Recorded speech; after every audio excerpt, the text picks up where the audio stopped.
Video hii ni kwa Muislamu mmoja, wewe ambaye unanitazama.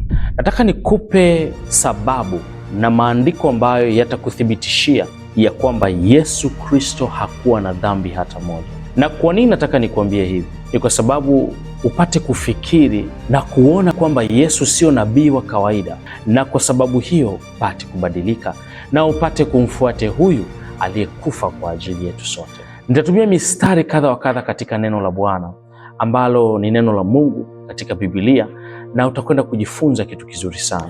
Jambo la kwanza ni ufahamu ya kwamba Yesu Kristo alitabiriwa ya kwamba atakapokuja duniani hatakuwa na dhambi wala hatafanya dhambi yoyote. Unabii huu aliutabiri nabii Isaya. Katika kitabu cha Isaya mlango wa 53 mstari ule wa 9, maandiko yanasema hivi: wakamfanyia kaburi pamoja na wabaya na pamoja na matajiri katika kufa kwake, ingawa hakutenda jeuri wala hapakuwa na hila kinywani pake. Isaya alitabiri, Isaya alizungumza ya kwamba Yesu atakufa na atawekwa kaburini. Angalia sana Muislamu ambaye Qur'ani yako inakudanganya kwamba Yesu Kristo hakufa. Okay, unaweza ukasema kwa sababu najua katika Qur'ani na wengi ambao ni watafsiri wa maandiko ya kwenu wanasema ya kwamba Paulo alikuja akapoteza watu, akawahubiria watu uongo, wanafunzi wake walisema uongo, na injili iliyopo sasa hivi imebadilishwa kwa kuandikwa uongo kwamba Yesu Kristo kufa. Sikiliza, habari za Yesu Kristo kufa hazikusemwa wakati akiwa ameondoka duniani. Zilisemwa kabla hata hajafika duniani. Na mnafahamu ya kwamba maandiko katika Agano la Kale ni sawa sawa. Isaya nabii alitabiri yakisema kwamba huyu Masihi atafanyiwa kaburi pamoja na wabaya, lakini anasema hakutenda jeuri wala hapakuwa na hila kinywani pake. Yesu hakutenda jeuri yoyote wala hapakuwa na hila katika kinywa chake. Kwa hiyo huu ni utabiri. Lakini sasa tuje sababu ya pili, ambayo sababu ya pili ina visababu vidogo vidogo vingi. Ni kwamba Yesu akiwa hai, akiwa hapa duniani, hakuna hata mmoja aliyethibitisha ya kwamba alikuwa na dhambi, hata mmoja. Jambo la kwanza katika kipengele hicho, waliomshtaki hawakuweza kushuhudia ya kwamba yeye ana dhambi.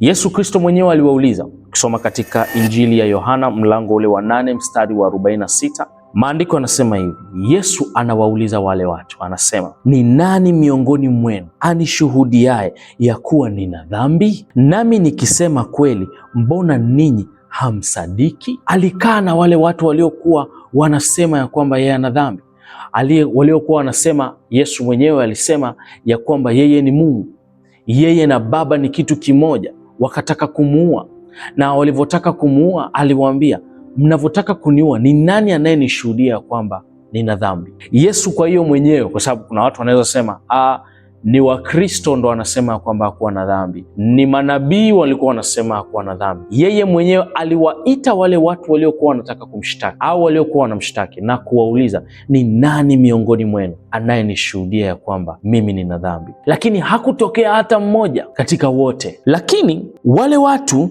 waliposema uongo, kwa sababu walivyokuja wakamchukua wakampeleka kwa Pilato, wakampeleka pia kwa Herode. Walipopeleka kule walisema uongo. Yeye aliyemshtaki Yesu Kristo hakumkutana dhambi. Imeandikwa katika kitabu kile cha Luka mlango wa 23 mstari wa 3 kisha mstari wa 14 mpaka mstari wa 15. Maandiko yanasema, Pilato akawaambia wakuu wa makuhani na makutano, sioni neno lililo ovu katika mtu huyu. Pilato mwenyewe aliwaambia wakuu wa makuhani na makutano, watu ambao walikuja wamekwenda kumshtaki, watu wa dini waliokuwa wamekwenda kumshtaki. Walipofika kwa hakimu ambaye walitegemea ndio atamke makosa yake na atamke hukumu juu yake, yeye mwenyewe anawaambia, sioni neno lililo ovu katika mtu huyu.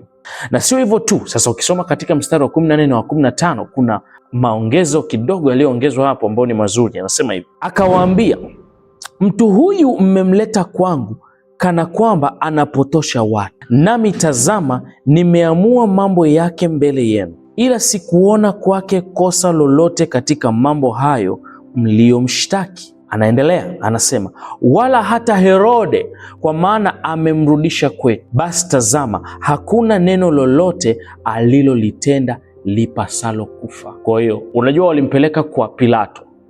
Pilato akasema kwamba mimi sioni kosa. Wakaona basi huyu yumkini anampendelea, wakampeleka kwa hakimu mwingine, Herode, ambaye alikuwa ni mfalme wa Wayahudi kipindi hicho. Pilato alikuwa ni gavana wa Kirumi. Herode mwenyewe pia hakumkuta na kosa lolote. Kwa hiyo alipelekwa kwa mahakimu wawili, yani walipelekwa kwa hakimu wa kwanza, wakakata shauri, wakasema kama huyu hakimu hawezi kuhukumu vizuri, basi wakampeleka kwa hakimu mwingine ambaye alikuwa na cheo cha mfalme Herode, mfalme wa Wayahudi aliyekuwa amewekwa na Warumi. Lakini yule yeye mwenyewe pia hakupata kitu chochote cha kumshtaki Yesu. Unadhani ni hilo tu? Mke wake Pilato mwenyewe alimfuata Pilato akimwambia na kumwonya ya kwamba Yesu Kristo hana dhambi, hana kosa lolote. Ukisoma katika Mathayo 27 mstari wa 19, maandiko yanasema hivi: na alipokuwa ameketi juu ya kiti cha hukumu, mkewe alimpelekea mjumbe kumwambia, usiwe na neno na yule mwenye haki, kwa sababu nimeteswa mengi leo katika ndoto kwa ajili yake.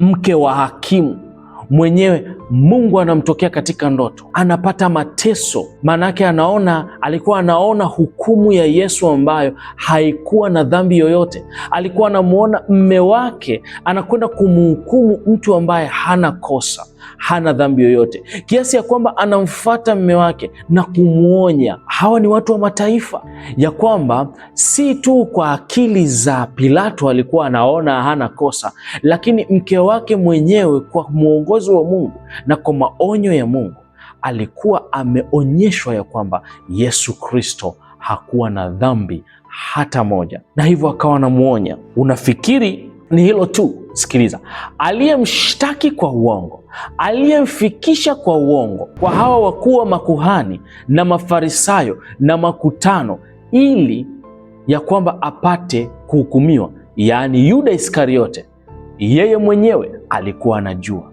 ya kwamba Yesu hakuwa na dhambi. Katika Mathayo 27 mstari wa 3, maandiko yanasema, kisha Yuda yule mwenye kumsaliti alipoona ya kuwa amekwisha kuhukumiwa, alijuta, akawarudishia wakuu wa makuhani na wazee vile vipande 30 vya fedha, akasema, nalikosa nilipoisaliti damu isiyo na hatia. Jamani, hata aliyemsaliti, hata aliyepeleka na kusababisha akamatwe, mwenyewe alifahamu ya kwamba alikosea kumfanya na kumsaliti yule ambaye hakuwa na hatia. Alijua hana hatia, lakini alimsaliti. Lakini mwisho wa siku alijutia. Alisema hapa kabisa, najuta. Maandiko anasema alijuta, akawarudishia wakuu wa makuhani na wazee vile vipande 30 vya fedha. Maana yeye alimsaliti si kwa sababu alikuwa anajua na makosa, alimsaliti kwa sababu ya pesa, kwa sababu ya pesa. Haya basi, amesalitiwa Yesu, amehukumiwa pasipo makosa, ametundikwa juu ya msalaba. Yule ambaye mmojawapo wa yule ambaye amehukumiwa naye pale msalabani, akati ametundikwa katika msalaba anakufa, yeye mwenyewe alijua kwamba Yesu hakuwa na dhambi hata moja. Maandiko yanasema katika Luka 23 mstari wa 39 mpaka 42, na mmoja wa wale wahalifu waliotundikwa alimtukana akisema, je, wewe si Kristo? Jiokoe nafsi yako na sisi. Lakini yule wa pili akamjibu akamkemea akisema, wewe humwogopi hata Mungu, nawe katika hukumu hiyo hiyo? Sikiliza huyu wa pili alichosema, nayo ni haki kwetu sisi, kwa kuwa tunapokea malipo tuliyostahili kwa matendo yetu. Bali huyu hakutenda neno lolote lisilofaa. Kisha akasema, Yesu, nikumbuke utakapoingia katika ufalme wako. Kwa hiyo hata mmoja wa waliohukumiwa naye alijua ya kwamba Yesu hakuwa na dhambi, na alimkemea mwenzake ambaye anataka kumshutumu, na si kwamba alimshutumu ya kwamba ana dhambi.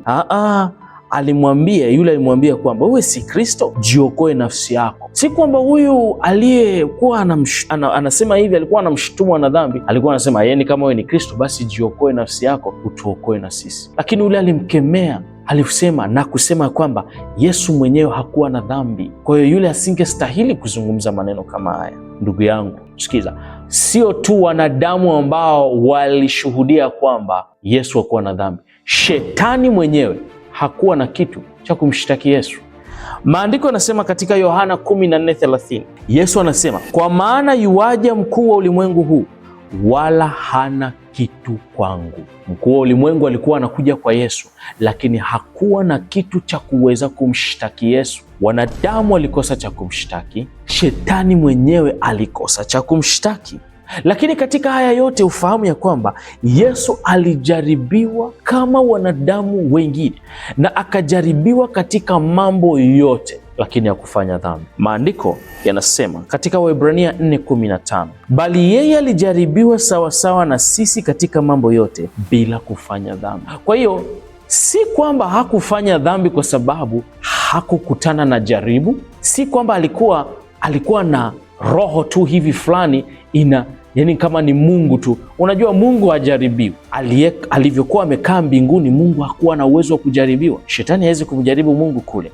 Lakini Mungu aliposhuka duniani alijaribiwa kama wanadamu wengine, kama sisi, kama mimi na wewe. Na maandiko yanasema katika mambo yote, yani alijaribiwa kuhusiana na zinaa, alijaribiwa kuhusiana na uongo, alijaribiwa kuhusiana na fedha, alijaribiwa kuhusiana na majaribu yote ambayo wanadamu wanayoyapata hapa duniani. Lakini maandiko yanasema hakufanya dhambi. Hicho ni kitu cha kipekee sana, na Mtume Petro mwenyewe anashuhudia hili jambo. Katika Petro wa kwanza mlango wa 2 mstari wa 21 mpaka 23, anazungumza kitu kizuri. Anasema, maana Kristo naye aliteswa kwa ajili yenu, akawaachia kielelezo mfuate nyayo zake. Yeye hakutenda dhambi, wala hila haikuonekana kinywani mwake. Yeye alipotukanwa hakurudisha matukano, alipoteswa hakuogofya, bali alijikabidhi kwake yeye ahukumuye kwa haki. Petro mwenyewe anashuhudia, maana alikaa pamoja naye, aliishi pamoja naye, aliona mateso aliyompata Bwana Yesu, na akaona hakika ya kwamba hakufanya dhambi. Alitukanwa, hakurudishwa.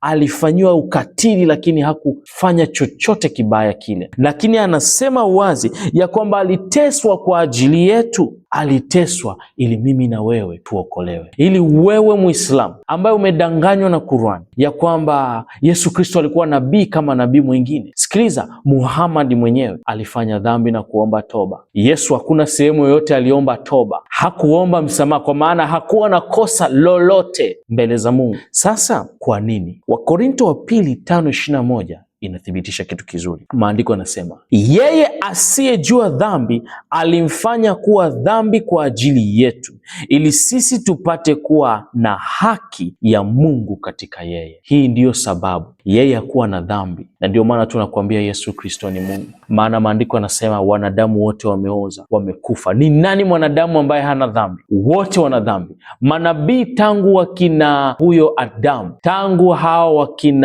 wakina Musa, wakina Nuhu, wakina Ibrahimu, wakina Daudi, wote mpaka huyo ambaye unamwamini ambaye ni Muhammad, yeye alikuwa na dhambi. Lakini Yesu hakuwa na dhambi, na nimekuonyesha namna gani ambavyo hakukuwa na mtu yoyote aliyeshuhudia kwamba ana dhambi. Maana yake nini? Huyo ni Mungu, hakuwa mwanadamu wa kawaida. Alikuwa ni Mungu aliyekuja akaishi bila dhambi katika hali ya kibinadamu, katika mwili wa kibinadamu. Na kwa namna hiyo ni ili wewe, kwa sababu ya kifo chake, damu yake iliyomwagika ipate kukusamehe dhambi. Damu yake yeye asiyekuwa na dhambi ipate kukufunika wewe ambaye una dhambi, ambaye umepotea katika uasi wa dunia hii. Damu yake ni kwa ajili ya ukombozi wako. Mungu alifanyika mwili, akaishi bila dhambi, akauawa kama mwenye dhambi, ili wewe mwenye dhambi upate kusamehewa dhambi zako. Leo mkubali Yesu, maana yeye hakuwa na dhambi, na ukimkubali na damu yake ikakusafisha, Mungu atakusamehe dhambi zako, na yeye atakufundisha namna ya kuishinda dhambi katika dunia hii ya leo, namna ya kushinda uovu katika ulimwengu wa leo, kwa sababu yeye kama alijaribiwa kama sisi, na hakutenda dhambi, anaweza kukusaidia wewe utakapokuwa katika majaribu, ili na wewe uweze kushinda dhambi. Mungu akubariki. Ikiwa unahitaji kuokoka, tuwasiliane kupitia namba ambazo unaziona hapo, na Mungu atakwenda kukufanya kuwa mtu mpya. Bwana akubariki. Mungu akutunze. Amen.